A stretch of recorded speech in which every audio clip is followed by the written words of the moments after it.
Terima kasih pemirsa, Anda masih bersama saya, Saifur Rahman Al-Banjari dalam dialog khusus tentang bagaimana mendorong generasi muda menjadi entrepreneur bersama tamu kita Bapak Aksa Mahmud.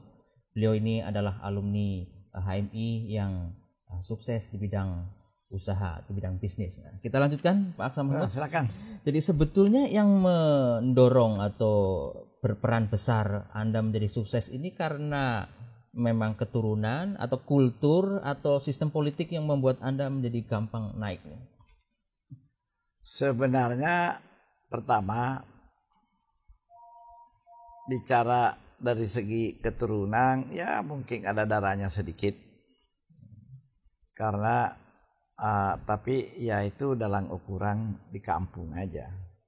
Bahwa bapak saya di samping pekerjaan sehari-harinya, dia juga sering memang mempunyai usaha antara produksi di kota ke desa ke kota.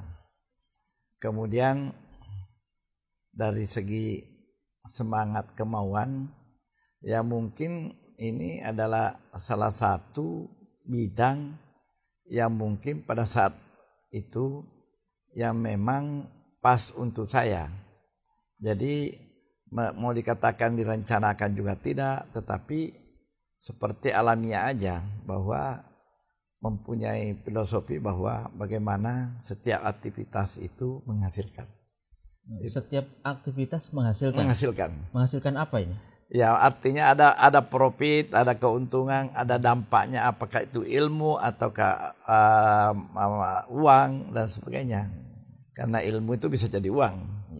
Jadi semua itu yang kita lakukan sepertinya perjalanan alami aja awalnya. Kalau kultur seberapa besar bisa mempengaruhi Anda? Sebenarnya saya tidak terlalu berpikir mengenai kultur. Kalau saya itu berpikir semua suku pasti ada entrepreneurnya. Ada yang ada itu biasanya pengaruh lingkungan. Jadi kalau kultur dari budaya suku dan sebagainya, kalau menurut saya sama. Tidak ada suku, tidak ada entrepreneurnya. Yang saya belum temukan ini pengusahanya sekarang ini tinggal orang Papua. Orang Papua itu masih mau bekerja pegawai negeri. Tetapi kita juga dulu awalnya semua begitu, bersekolah untuk jadi pegawai negeri. Tetapi mungkin nasib saya tidak bagus untuk jadi pegawai negeri, sehingga harus berada di dunia usaha. Nah itu. Nah sebetulnya ini sekarang ini kan banyak orang pengen kaya gitu, atau banyak orang kepengen punya usaha, tapi alasannya rata-rata wah saya nggak punya modal nih. Pengalaman Pak Aksa gimana dulu? Sebenarnya disitulah perbedaan antara entrepreneur dengan profesional dengan orang yang ingin berusaha. Artinya ya kalau berbicara modal dulu baru berusaha itu bukan entrepreneur. Seorang entrepreneur itu adalah dari barang tidak ada dia bikin ada. Jadi modal dengkul pun bisa. Iya. Jadi istilahnya seorang entrepreneur itu bagaimana melakukan barang tidak ada menjadi ada. Istilahnya dalam dunia usaha entrepreneur itu tidak ada barang, ada pembeli tapi bisa transaksi. Nah, pengalaman yang ada pembeli, ada barang tapi tidak ada pembeli. Itu bisa transaksi. Nah, itu entrepreneur bisa melakukan itu. Ada pembeli tapi tidak ada barang tapi dia bisa bikin transaksi. Pengalaman pribadi contohnya? Artinya saya banyaklah barangkali. Tapi seperti umpama beberapa yang kita beli. Kita beli ya kalau bicara umpama saya mau membangun pabrik semen, kan equity itu harus 30%. Baru boleh pinjam uang di bank. 70% dari bank, 30% dari investor. Kalau kita umpama bangun dengan 3 triliun, saya kan harus menyediakan dana fresh money 1 triliun. Itu nggak mungkin kan? Mana ada orang memegang uang dana fresh 1 triliun.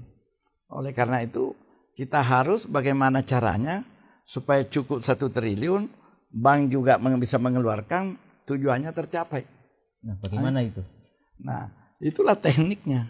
Bagaimana memutar supaya bisa terpenuhi 30%, banknya juga 70%. Yang penting kan banknya bahwa saya ada 30%. Dia hitung betul bisa jadi. Nah, 70% dia drop barang yang mau dibiayai jadi. Nah, itulah seorang entrepreneur bagaimana melakukan sesuatu bisa terjadi sehingga akalnya itu selalu berjalan. Jadi memang entrepreneur itu ya kita pakai istilah ya orang banyak akal.